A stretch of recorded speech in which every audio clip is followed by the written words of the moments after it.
Walked out of an interview since they kept me waiting. First time. I got there 15 minutes before the interview start time. I was told that the VP I was interviewing with was finishing up a phone call and would be just about 10 more minutes. Totally fine. 20 minutes go by. Just a few more minutes, I am told by the same receptionist. Another 15 minutes go by. At this point, I'm done.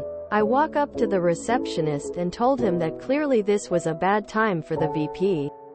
Please have them call me when they are available. And I do not appreciate my time being wasted. They said okay. And I walked out, waiting to see if I get a call from the VP. Receptionist certainly had a shocked Pikachu face when I told him I was leaving. I remember having an interview in another city where they were at least 15 minutes late. About 2 or 3 minutes into the interview, it became apparent that what they were looking for didn't match my experience. They promptly closed their binders, thanked me and ended the interview. I felt so disrespected for wasting my time. They already knew my experience and work history before they even invited me to interview. So I'm not sure why they were surprised.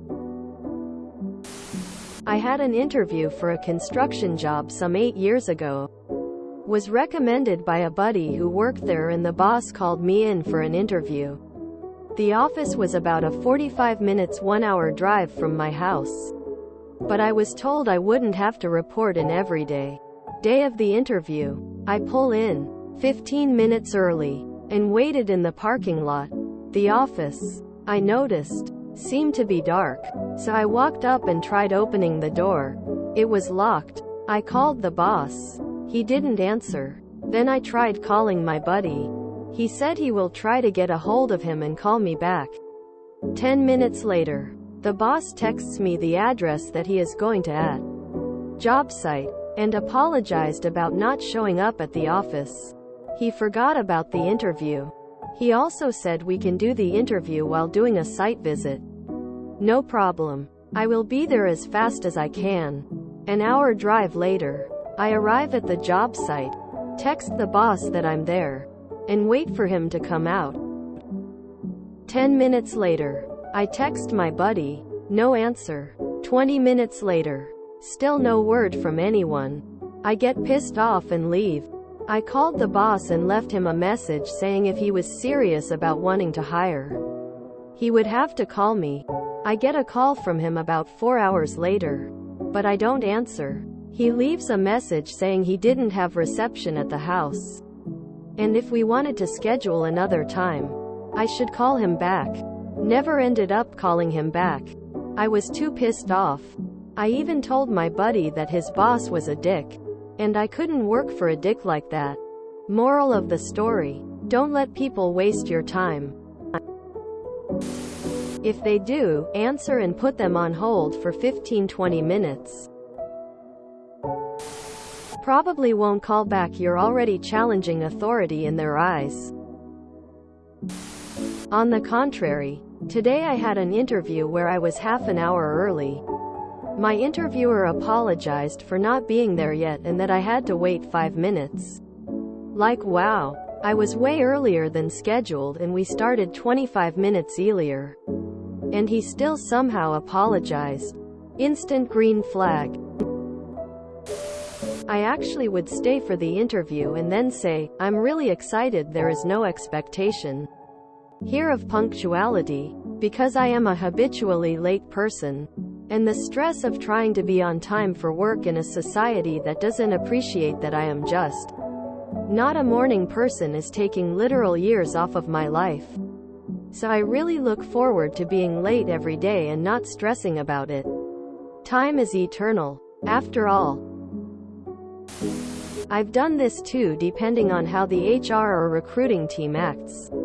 If they're sorry and apologize, it's fine and I move forward. If they're rude and try to make it seem as if I should even be grateful for the opportunity, I leave. The reason is because if they're this bad at hiring, they're going to be worse to work with.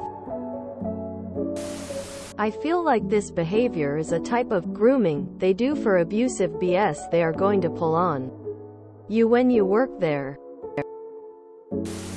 Corporations are weird. My current gig. The HR guy called me a couple of minutes before the interview time to see if I was coming. I didn't really know how to respond except to assure him I was in the elevator and would be on time. Unless the elevator got stuck. It didn't. Then I sat in the waiting room for 25 minutes with another applicant while they got ready. They were probably finishing up another interview. Whatever. Got the job. On the other hand, I have friends who have literally gone through 10 rounds of interviews and then been told that the company decided to go in another direction. That they will call them if another opportunity comes up. That's more a tech thing, I think. Emo op sounds like management material, and the VP would be short-sighted to dismiss this applicant. By analyzing the situation and being able to make the decision to leave, you have shown that you're a motor in the machine and not a cog. Kudos to you. That was the job interview. You're already challenging their authority. Just try to put them on hold for 20 minutes. Had something similar happen. I applied for a job online and submitted my resume. When I arrived, they handed me a paper application to also fill out with the same stuff as my resume. I set it down and walked out. I'm not wasting my own time. You failed the interview when you left. He was a bad fit. Wouldn't even spend an extra hour waiting while I had lunch. They probably wanted to test how patient you were, not taking into account that you clearly dislike jerky assholes that play games. Waiting to see if I get a call from the VP. Whilst I admire your style, please don't hold your breath waiting for a call. Well done. I almost wonder if it's some sort of test to see if you're a sucker and they can just manipulate you. I ended up waiting 40 minutes once and walked out as well. It reminds me of that VP power play that posted on other social media. Even here the VP made all these candidates wait and wait, then claimed he hired the ones who stayed cause they had commitment. Total BS. But it's just disrespectful of other people's time. Anyone who does this is just an asshole. If you enjoyed this video, please check out our playlists full of similar content. Epic Haircast is like doom scrolling for your ears. Please like, share, and subscribe.